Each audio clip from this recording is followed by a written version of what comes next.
Hello बच्चों, के हाल चाल। आप सभी का एक बार फिर से डीपीएस एकेडमी में स्वागत है। हम लोग बहुत ही अच्छी तरीके से हेलो एरीन के प्रिपरेशन की बात कर रहे थे, जिसमें हम लोगों ने इसके प्रिपरेशन की बात की थी पिछले क्लास में, जिसमें हमने इसके हैलोजनीकरण पर बात की थी और हमने बताया था कि बेंजीन की रिएक्शन अगर हैलोजन के साथ लुईस एसिड की प्रेजेंस में कराई जाती है तो हैलोबेंजीन या हैलोएरीन बनता है। और आज की क्लास में हम इसके नेक्स्ट प्रिपरेशन ऑफ मेथड के बारे में बात करेंगे, ठीक है। और आशा होगी आपको आज की क्लास बहुत ही अच्छे से समझ में आने वाली होगी। ध्यान से पढ़ेंगे, जिसमें हमने ये बात की थी हैलोजनीकरण में कि अगर बेंजीन की अभिक्रिया हैलोजन के साथ, ठीक है, कराएंगे तो ये जो बना है ना, ये कौन सा होता है, नाम इसका कौन है, हैलोबेंजीन। हैलोबेंजीन या कह सकते हैं क्लोरो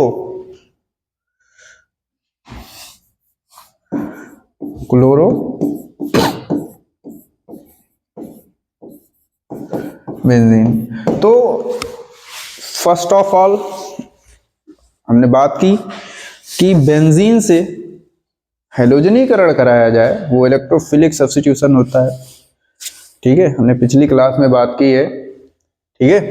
इसमें हैलोबेंजीन या क्लोरोबेंजीन बनता है, यही कौन सा है, हैलोएरीन है। कौन है, हेलो एरीन है, ठीक है। आज इसके नेक्स्ट प्रिपरेशन मेथड के बारे में बात करेंगे, जो किससे होगा,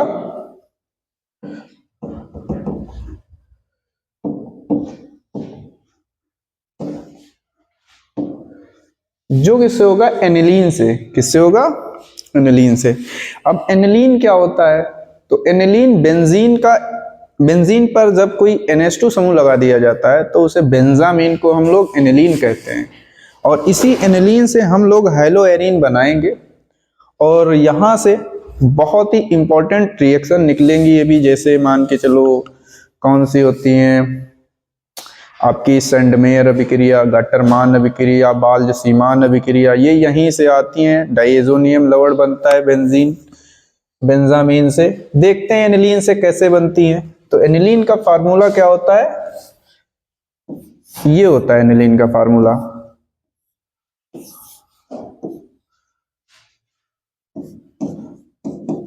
इसी का नाम क्या होता है, एनिलीन। ये एनिलीन से रिएक्शन कराई जाती है किसकी, इसकी रिएक्शन होती है NaNO2 प्लस HCl। कितने टेम्परेचर पे, 0 से 5 डिग्री सेल्सियस पर, ठीक है।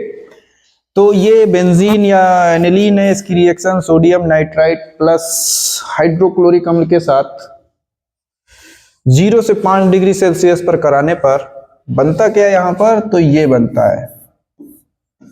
आज रिएक्शन की ज्यादा बात होगी, ठीक है, क्योंकि बोर्ड्स में ज्यादा रिएक्शन पूछता है, इसका मैकेनिज्म नहीं पूछता है, ठीक है।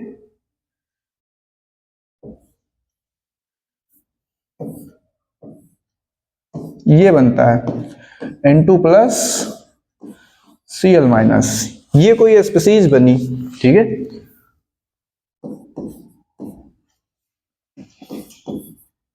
Cl माइनस, इसका नाम क्या है, तो इसका नाम बेंजीन डाइएजोनियम लवण, ठीक है। तो जब एनिलीन की अभिक्रिया सोडियम नाइट्राइट तथा हाइड्रोक्लोरिक अम्ल के साथ लो टेम्परेचर पर 0 से 5 डिग्री सेल्सियस पर कराते हैं, ठीक है, तो बेंजीन डाइएजोनियम लवण बनता है। ये बेंजीन डाइएजोनियम लवण जिस अभिक्रिया से बनता है, इस अभिक्रिया का नाम भी है यहां पर लिख दें डाई एजोटीकरण, एजोटीकरण रिएक्शंस, अभिक्रिया।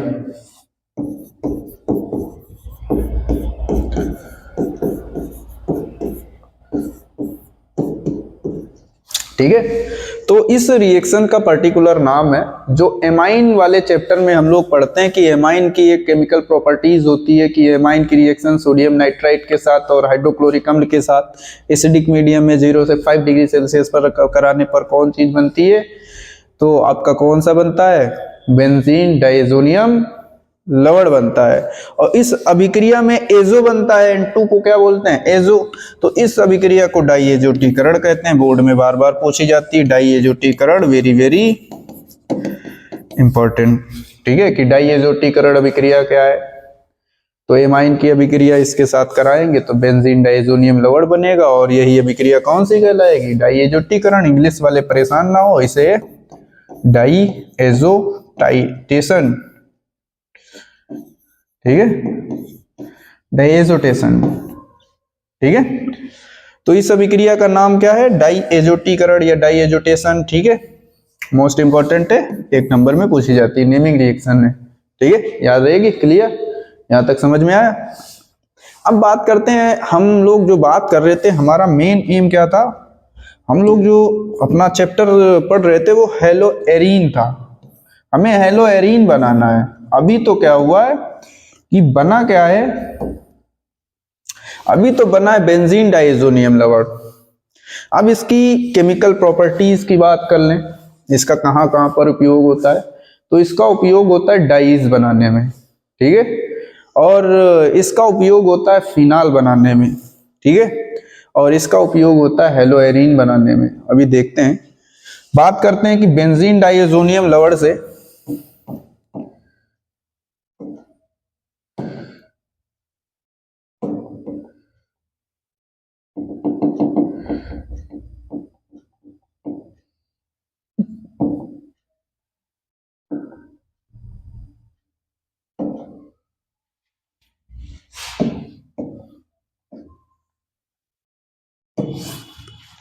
देखते हैं।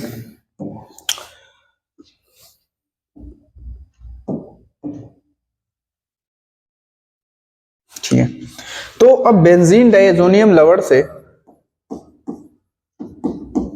बेंजीन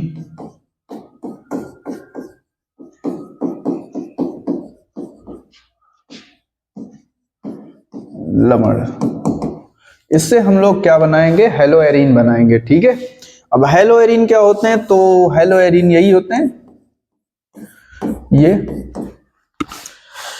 ठीक है, तो हम लोग एक ऐसे कंपाउंड को की बात करेंगे जिसमें बेंजीन डाइएजोनियम लवण है, जो किससे बनाया गया है, एनिलीन से बनाया गया है। किस अभिक्रिया द्वारा, डाइएजोटीकरण अभिक्रिया द्वारा। ठीक है, और हम लोग इससे क्या बनाएंगे, हेलो एरीन बनाएंगे। ठीक है, अब होता क्या है तो देखते हैं, यहां पर ये कौन सा है, N2Cl और प्लस, ये बेंजीन डाइएजोनियम लवण है। ठीक है, अब अगर हमें हेलो एरीन बनाना है, साथ साथ सभी रिएक्शन को खत्म करते हैं। ठीक है, बार बार क्या बताएं, तो यहां पर अगर यहां पर CuCl HCl रहता है, CuBr HBr या HKI, ठीक है, हीट रहता है, तो ये जब ये रहता है, ठीक है, CuPr HBr CuCl HBr, तो यहां से क्या बनता है, क्लोरोबेंजीन। यहां से क्या बनता है, ब्रोमोबेंजीन। यहां से क्या बनता है, आइडोबेंजीन। ठीक है, तो इतना क्लियर हुआ। ठीक है, अब बात आती है कि ये जो कॉपर क्यूप्रस ब्रोमाइड है और जो हाइड्रोजन ब्रोमाइड है, इस रीजेंट का क्या नाम है, ये कौन से साइंटिस्ट ने बताए थे, तो ये जो रीजेंट है, ये पर्टिकुलर ये 2 रिएक्शन, ठीक है, ये जो 2 रिएक्शन है, इस रिएक्शन का नाम है सेंडमेयर अभिक्रिया। सेंडमेयर अभिक्रिया। अब एक नंबर में ये भी पूछी जाती, वेरी वेरी इंपॉर्टेंट, ठीक है। तो सेंडमेयर अभिक्रिया कौन सी होती है? जब बेंजीन डायजोनियम लवण की अभिक्रिया किससे कराई जाती है? क्यूप्रस क्लोराइड और हाइड्रोक्लोरिक अम्ल के साथ, तो क्या बनता है? क्लोरोबेंजीन। और क्यूप्रस ब्रोमाइड और HBr के साथ कराई जाती तो क्या बनता है? ब्रोमोबेंजीन बनता है। और ये दोनों रिएजेंट जो रखे गए हैं ये सेंडमेयर के रिएजेंट है, और ये अभिक्रिया कौन सी कहलाती है? सेंडमेयर अभिक्रिया कहलाती है, ठीक है। बात करते हैं, ये सेंडमेयर अभिक्रिया नहीं है, ठीक है। अब दूसरी भी रिएक्शन देखते हैं इसके साथ साथ। इधर मान के चलो यहां पर, ये बहुत ही स्पेशल है कंपाउंड, इससे बहुत चीज बन जाती हैं, ठीक है। अगर इसकी रिएक्शन किससे करा दें बताओ? इसकी रिएक्शन कराते हैं किससे? अलग रिएजेंट से, CuHCl या CuHBr से, और एक कराते हैं HbF4- से, ठीक है। तो यहां से क्या बनता है? बनता क्लोरोबेंजीन, इसमें इससे क्या बनता है? ब्रोमोबेंजीन। और इससे क्या बनता है? फ्लोरोबेंजीन, ठीक है। तो अब बात आती कि इन दोनों रिएक्शंस का नाम क्या था? सेंडमेयर अभिक्रिया, जो हमने बताई कि इसका क्यूप्रस ब्रोमाइड और HBr के साथ कराई जाएगी और CuCl और HCl के साथ कराई जाएगी, वो क्लोरोबेंजीन और ब्रोमोबेंजीन बनेगी, और ये नॉट सेंडमेयर अभिक्रिया, ठीक है। हाइड्रोबेंजीन बनाने का एक तरीका है, ठीक है। अगर CuHCl के साथ और CuHBr के साथ कराई जाएगी, ठीक है, तो कौन चीज बनेगी? क्लोरोबेंजीन और ब्रोमोबेंजीन। अब ये जो दो पर्टिकुलर रिएक्शन है ये वाली, ठीक है, जिन पर हमने सर्किल खींचा है, ठीक है, इन दोनों रिएक्शन का नाम क्या होता है? तो इनका नाम जो होता है गाटरमान अभिक्रिया, गाटरमान अभिक्रिया। तो गाटरमान अभिक्रिया क्या होती है? जब कॉपर और हाइड्रोक्लोरिक अम्ल या कॉपर प्लस हाइड्रोब्रोमाइड, ठीक है, इसके साथ अभिक्रिया कराई जाती है। ये रिएजेंट किसके हैं? गाटरमान के हैं, ठीक है। और ये अभिक्रिया कौन सी कहलाएगी? गाटरमान कोच अभिक्रिया। एक और भी होगी एल्डिहाइड बनाने की, ठीक है, वो आप लोग बेंजीन में देखेंगे इलेक्ट्रोफिलिक एडिशन पर, ठीक है, जहां पर हम लोग बेंजेल्डिहाइड की बात करेंगे वहां पर भी आती है गाटरमान कोच अभिक्रिया। यहाँ ये भी कौन सी है? गाटरमान कोच अभिक्रिया, जो हम बेंजीन डाइजोनियम लवण से, ये कौन है? बेंजीन डाइजोनियम लवण है,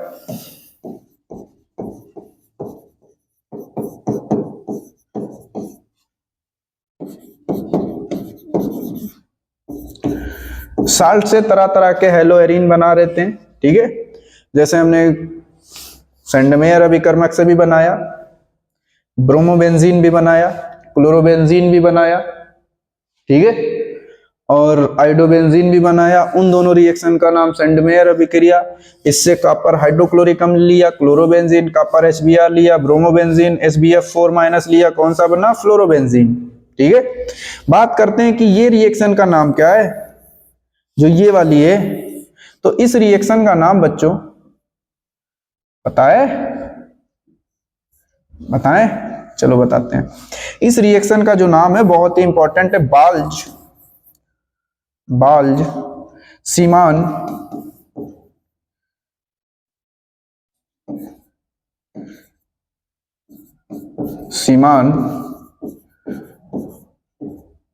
रिएक्शन, ठीक है।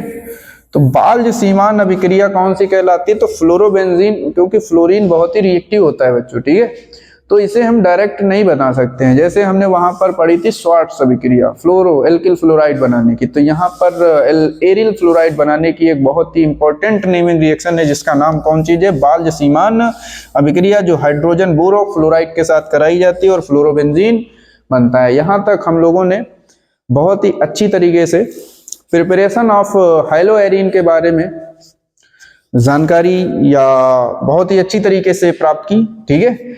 अब बात करते हैं इसकी केमिकल प्रॉपर्टीज की, ठीक है। तो हमने दो ही इसकी मेन रिएक्शन थी, ठीक है। पहला हैलोजनीकरण से आप बना सकते हो इलेक्ट्रोफिलिक एडिशन से, ठीक है। दूसरा आप एनिलीन से भी बना सकते हो, ये भी इलेक्ट्रोफिलिक एडिशन से होगा मैकेनिज्म में। और इसमें देखा हमने तरह तरह की रिएक्शन, जैसे ये बहुत ही वेरी वेरी इंपॉर्टेंट रिएक्शन, ये भी वेरी वेरी इंपॉर्टेंट, और ये भी बहुत बहुत इंपॉर्टेंट, वेरी वेरी इंपॉर्टेंट, ठीक है। तो हमने बात की कि एक ही तीर से बहुत सी रिएक्शन को कंप्लीट किया, ठीक है। बार बार नहीं लिखना, बीच में बना ले। 200 एंडमेयर अभिक्रिया, ये नॉट्स एंडमेयर अभिक्रिया, ये गाटरमान अभिक्रिया, ये बाल्जसीमान अभिक्रिया। ओके, यहां तक समझ में आया? आगे बढ़े, चलो इसकी केमिकल प्रॉपर्टीज के बारे में बढ़ते हैं। तो haloarene chemical properties of haloarene, ठीक है। तो हिंदी में इसे क्या बोलेंगे? हेलो एरीन के रासायनिक गुण।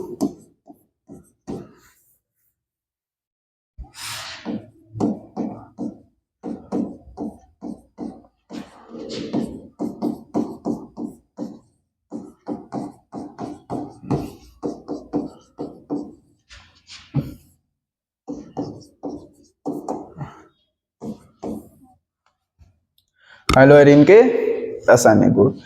अब बात करते हैं कि हमने हेलो एल्केन भी पढ़ा, उसमें हमने बात की कि हेलो एल्केन जो होता है वो प्रतिस्थापन अभिक्रिया देता है, कौन सी? नाभिक स्नेही प्रतिस्थापन अभिक्रिया। और फिर बात की विलोपन अभिक्रिया की, फिर बात की धातुओं से अभिक्रिया, ठीक है। अब इसकी भी वही है, बस बेंजीन लगा दिया गया जिसकी वजह से थोड़ी इफेक्ट पड़ेगी इसकी जो रिएक्शन होती है। तो ये 3 मेजर टाइप की रिएक्शन देता है, ठीक है। 3 major type of reaction of haloarene. पहली कौन सी होती है? तो यहां पर कोई कह सकते हो नाभिक स्नेही प्रतिस्थापन अभिक्रिया बहुत कम मिलती हैं, होती हैं बहुत ही कम, अभी बताएंगे। नाभिक स्नेही प्रतिस्थापन अभिक्रिया, पहली तो ये दिखाएगा, जो कि इसकी मेजर रिएक्शन थी, इसकी हेलो एल्केन की। और इसकी ये मेजर रिएक्शन नहीं होगी, मेजर रिएक्शन होगी इलेक्ट्रोफिलिक सब्स्टिट्यूशन, ठीक है। क्योंकि बेंजीन खुद ही न्यूक्लियोफाइल है, दूसरा न्यूक्लियोफाइल आएगा ही नहीं, ठीक है। वरना थोड़ा विगरस कंडीशन या उच्च कंडीशन पर ये कुछ ना कुछ रिएक्शन कर जाते हैं, भी बात करेंगे। दूसरी जो इसकी रिएक्शन होगी वो इलेक्ट्रॉन स्नेही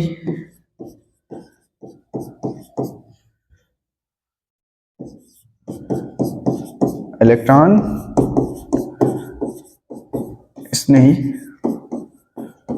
प्रतिस्थापन अभिक्रिया, ठीक है। और तीसरी जो रिएक्शन देखेंगे धातुओं से अभिक्रिया,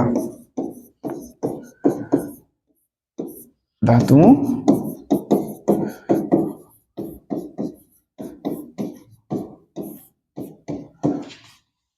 ठीक है। तो हैलोएरीन की 3 मेजर टाइप रिएक्शंस होती हैं। पहली कौन सी है बताओ? कौन सी? नाभिक स्नेही प्रतिस्थापन अभिक्रिया। दूसरी कौन सी है? इलेक्ट्रॉन स्नेही प्रतिस्थापन अभिक्रिया। तीसरी कौन सी है? धातुओं से अभिक्रिया। देख लेते हैं सभी रिएक्शंस के बारे में, ठीक है, थोड़ा थोड़ा। तो पहली हेडिंग कौन सी है अपनी? नाभिक स्नेही प्रतिस्थापन अभिक्रिया।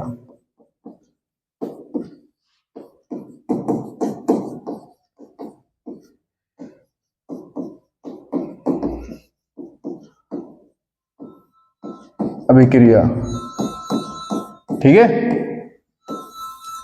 तो नाभिक स्नेही प्रतिस्थापन अभिक्रिया क्या होती है तो अभी बात करेंगे, ठीक है।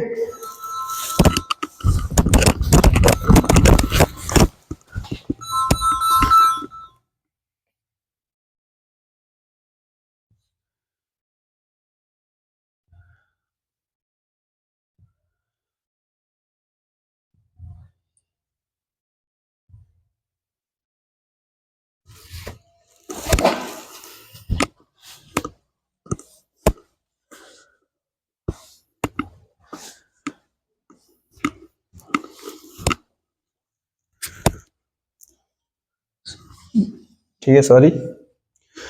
अभी हम लोग बात करने वाले हैं किस पर, नाभिक स्नेही प्रतिस्थापन अभिक्रिया में।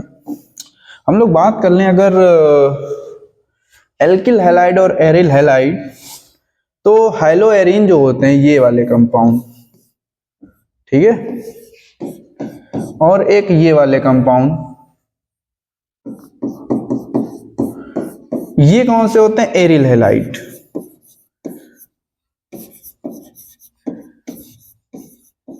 और ये कौन से होते हैं, एल्किल हैलाइड।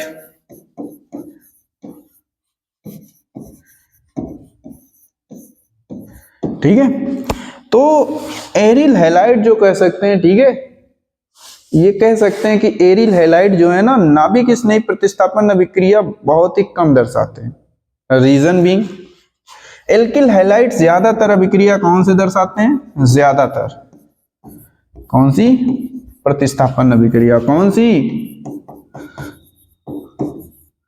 नाभिक स्नेही, जो कितने तरीके से हो सकती हैं, या तो SN1 से हो सकती है, या तो SN2 से हो सकती है।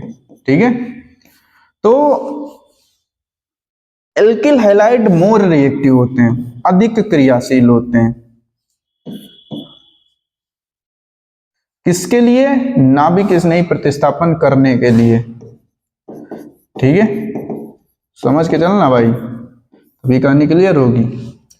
तो हमने बात ये की कि एल्किल हैलाइड बहुत ही अधिक क्रियाशील होते हैं, ज्यादातर, या कह सकते हो अधिक क्रियाशील हैं।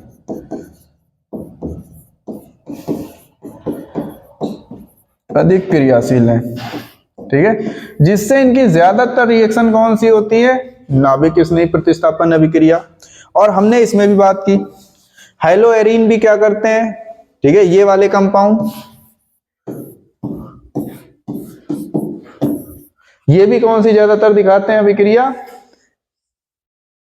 ठीक है, तो हम लोग बात कर रहे थे किसकी, नाभिक स्नेही प्रतिस्थापन अभिक्रिया की, किसकी, हाइलो एरीन की। हमने बात की थी कि हाइलो एरीन की मुख्य मेजर 3 टाइप रिएक्शन होती है, नाभिक स्नेही प्रतिस्थापन अभिक्रिया, दूसरी कौन सी, इलेक्ट्रॉन स्नेही प्रतिस्थापन अभिक्रिया, और धातुओं से अभिक्रिया, जो कि हमने वहां पर भी पढ़ी थी हाइलो एरीन में। ठीक है, और इसमें हम लोग बात करेंगे नाभिक स्नेही प्रतिस्थापन अभिक्रिया की। ठीक है, बात करते हैं। ठीक है,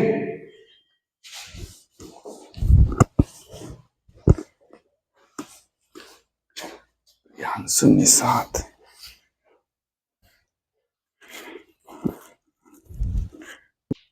ठीक है, तो हम लोग बात कर रहे थे किसकी, हाइलो एरीन की केमिकल प्रॉपर्टीज के बारे में। हमने बात की कि ये 3 मेजर टाइप की रिएक्शन दर्शाता है, कौन सी, नाभिक स्नेही प्रतिस्थापन अभिक्रिया, दूसरी कौन सी, इलेक्ट्रॉन स्नेही प्रतिस्थापन अभिक्रिया, तीसरी कौन सी, धातुओं से अभिक्रिया।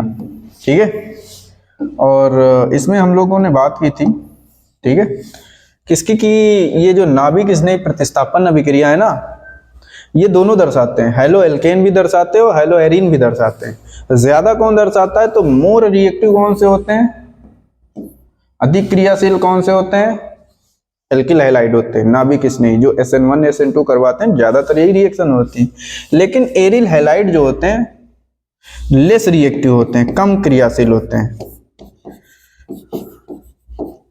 कम क्रियाशील होते हैं, किस अभिक्रिया के लिए, नाभिक स्नेही प्रतिस्थापन अभिक्रिया के लिए। रीजन, तो रीजन भी बताते हैं किस लिए रीजन है, ठीक है, क्यों कम क्रियाशील है, ये ज्यादा क्यों है। तो अगर इस कार्बन की बात करें तो यहाँ पर जो इसके और हाइड्रोजन और कार्बन के बीच जो बॉन्ड है वो सिंगल बॉन्ड है। ऐसा बंध है, सिग्मा बंध है, या सिंगल बंध है, एकल बंध है, सिग्मा बंध। और इसमें जो कार्बन का हाइब्रिडाइजेशन है, संकरण जो है वो कैसा है, sp3 है। ठीक है, इतना समझ में आया। तो आगे बढ़ते हैं कि हाइलो एल्केन में जो कार्बन का जो संकरण होता है वो sp3 होता है, और कार्बन और हाइड्रोजन सिंगल बॉन्ड से जुड़े रहते हैं। जबकि आगे बात कर लेते हैं हेलोएरीन की। थोड़ा रेजोनेंस देखते हैं इसका, रेजोनेंस ऑफ हेलोएरीन।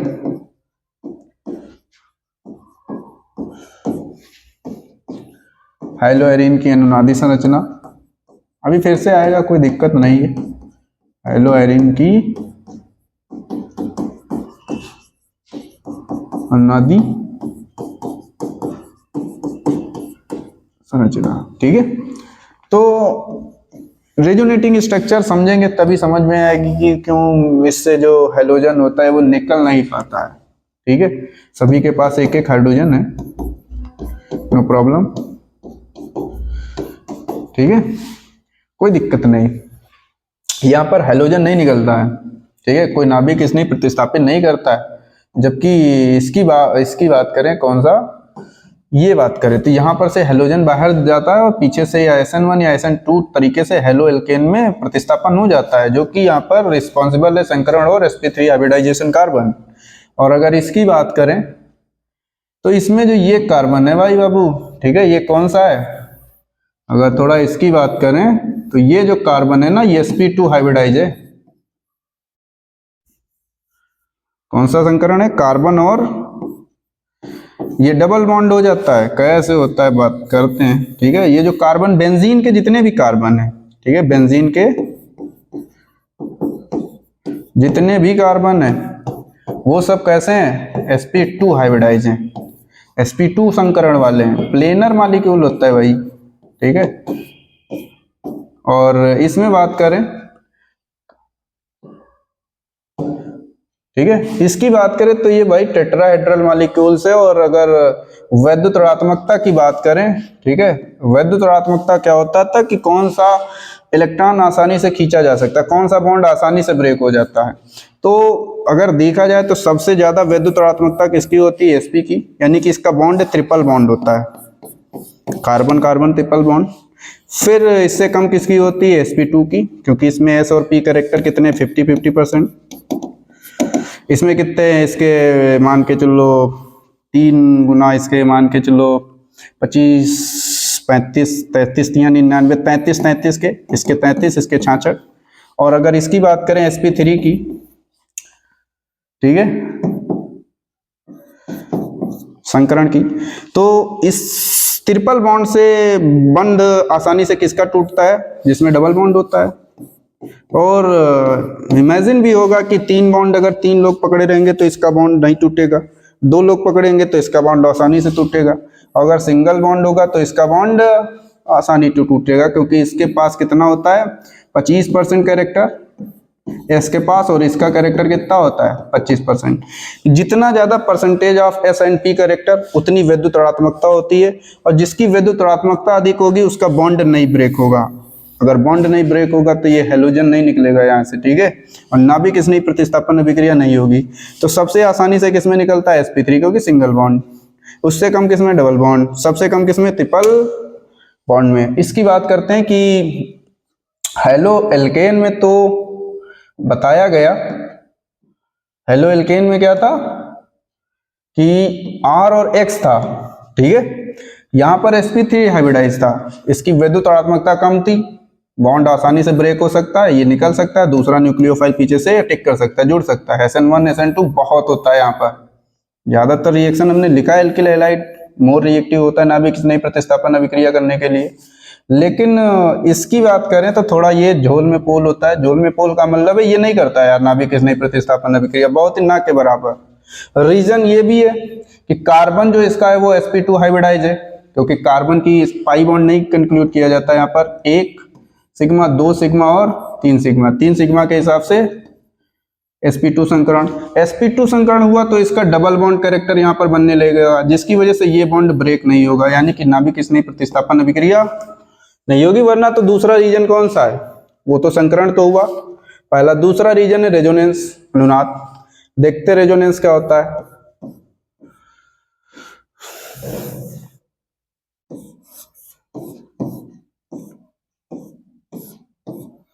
ये हेलोजन, इसके पास कितने इलेक्ट्रॉन है, वैलेंस शेल में 6 इलेक्ट्रॉन, जो लोन पेयर के इलेक्ट्रॉन है।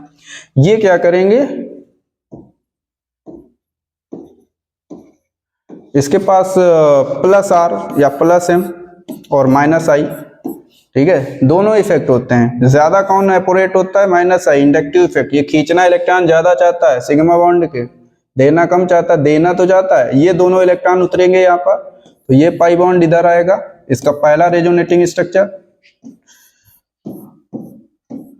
यहाँ पर कार्बन और इसके बीच डबल बॉन्ड, इस पर क्या आएगा, प्लस, क्योंकि इसने इलेक्ट्रॉन दिया। यहाँ पर न्यूट्रल होगा, यहाँ पर कैसा आएगा, माइनस, इसका ये इधर ये इधर। अब देखो सबसे पहली बात ये हुआ, ठीक है। तभी तो कह रहे थे ये कार्बन जो हुआ है ना वो sp2 हाइब्रिडाइज है, घूम जाएगा पाई बॉन्ड, ठीक है, जिसकी वजह से sp2 की वजह से इसका निकलना बहुत मुश्किल। अब ये यहाँ पर आएगा, ये पाई बॉन्ड इधर जाएगा,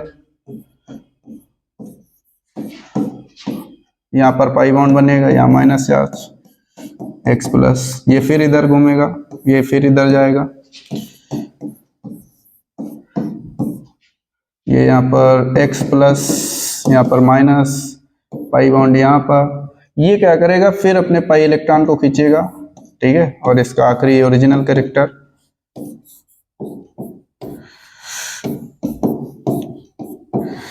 तो कह सकते हैं कि रेजोनेंस के कारण जो कार्बन और हैलोजन में जो बॉन्ड था, यहाँ की अगर इसकी बात करें, इसकी हैलो एल्केन की बात करें, ये जो इतना खचरा बना है नीचे साफ बनाते हैं, यहाँ पर कोई रेजोनेंस नहीं होता। यहाँ पर सिर्फ एक चलता है, कौन सा, प्लस आई या minus I effect.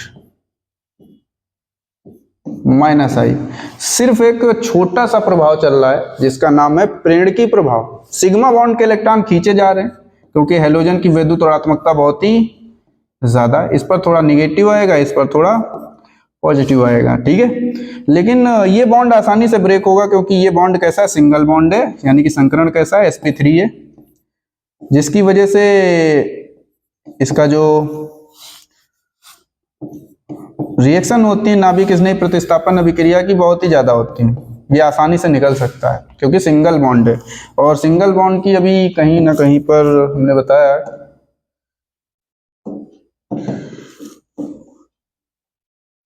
Single bond की जो वैद्युत ऋणात्मकता होती है वो कम होती है, आसानी से ब्रेक हो सकता है। एक लोग खींच रहा है यहाँ पर तोड़ सकते हो, दो लोग खींच रहे नहीं टूटेगा, तीन लोग खींच रहे तो बहुत ही मुश्किल से टूटेगा। और जब ये बॉन्ड ही नहीं टूटेगा तो निकलेगा कौन भाई, यहाँ पर कोई नहीं निकलेगा। और यहाँ पर तो निकल जाता है, बहुत देता है, ज्यादातर SN1 और SN2 हाइलो एल्केन की ज्यादातर रिएक्शन यही होती है। और हम पढ़ रहे थे नाभिक स्नेही प्रतिस्थापन अभिक्रिया हैलो एरिन की, इसकी तो हमने कहा ये बहुत ही रेयर केस में देता है, बहुत ही कम क्रियाशील होता है, क्योंकि रीजन यही है क्योंकि इसका जो कार्बन है, ठीक है, जो इसका कार्बन है वो कैसा है, यहाँ पर देखें तो बेंजीन का कार्बन है, और यहाँ पर ये लग रहा है सिंगल बॉन्ड है नहीं। इसके बाद जब रेजोनेंस होगा तो ये कार्बन और इसके हैलोजन के बीच डबल बॉन्ड हो जाएगा और इसका निकलना टूटना का हो जाएगा, बहुत ही मुश्किल हो जाएगा, ठीक है। तो जिसकी वजह से हैलोजन जब नहीं निकलेगा, ठीक है, तो इसकी रिएक्शन कहाँ होगी, ठीक है, बहुत ही रेयर टू रेयर केस में। हैलोजन इसलिए इसमें ज्यादा हो जा रहा था, ठीक है, क्योंकि यहाँ पर सिंगल बॉन्ड था, वो रेजोनेंस नहीं था, इस वजह से हैलोजन बाहर निकल रहा था और आपकी SN1 SN2 बहुत ही ज्यादा मिल रही थी, 90% इसकी रिएक्शन यही होती है।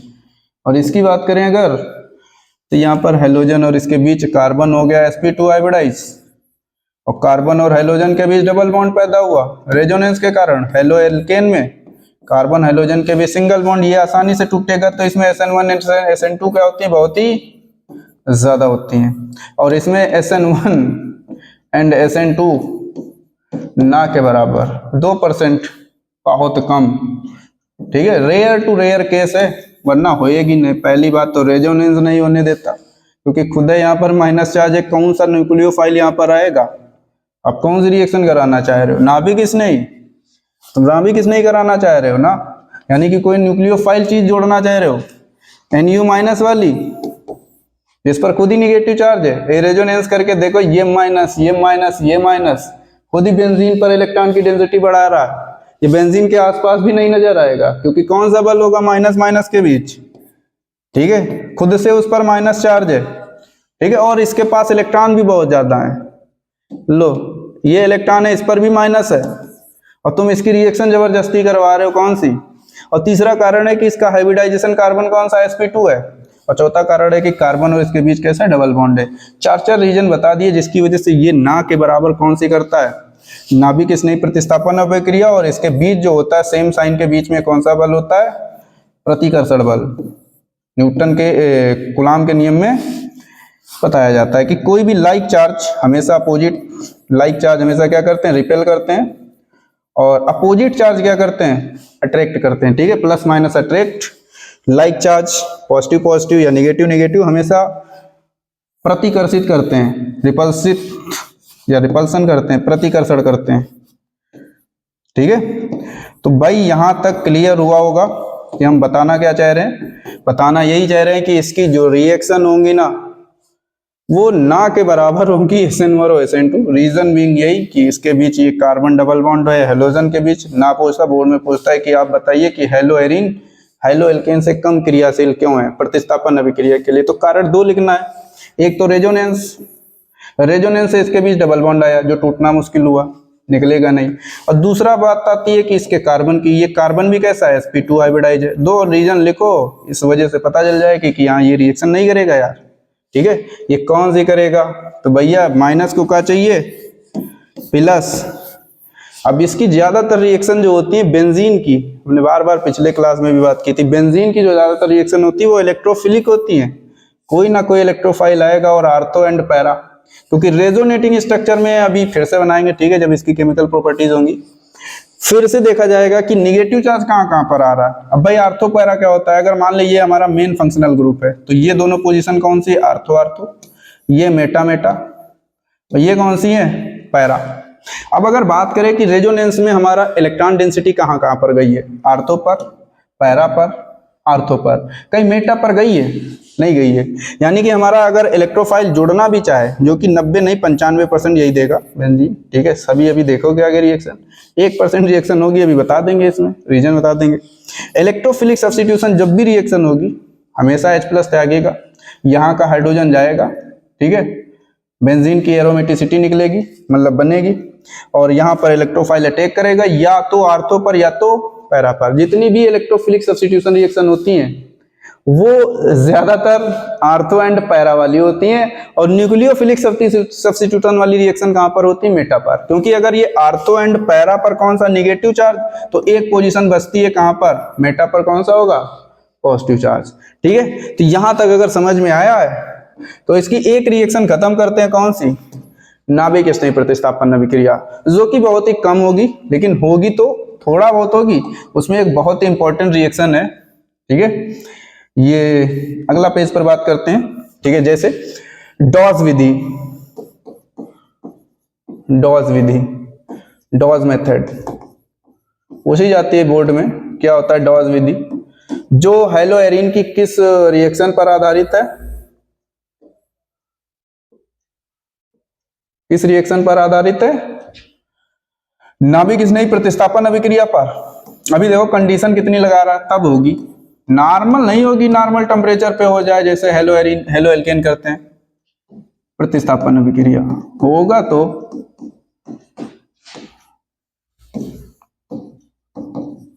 देखें। एक ही याद करना और ज्यादा है ही नहीं, एक ही किताब बात करती है एनसीईआरटी और कुछ नहीं बात करती। ठीक है, तामझाम कुछ नहीं, सिंपल एक रिएक्शन। ये जो आपका हेलो एरीन था, ये क्लोरोबेंजीन, इसकी रिएक्शन अगर कराते हैं कास्टिक सोडा NaOH के साथ और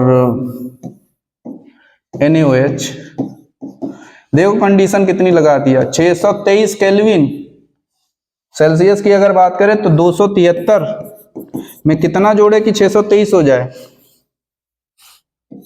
ठीक है, केल्विन बराबर C + 273,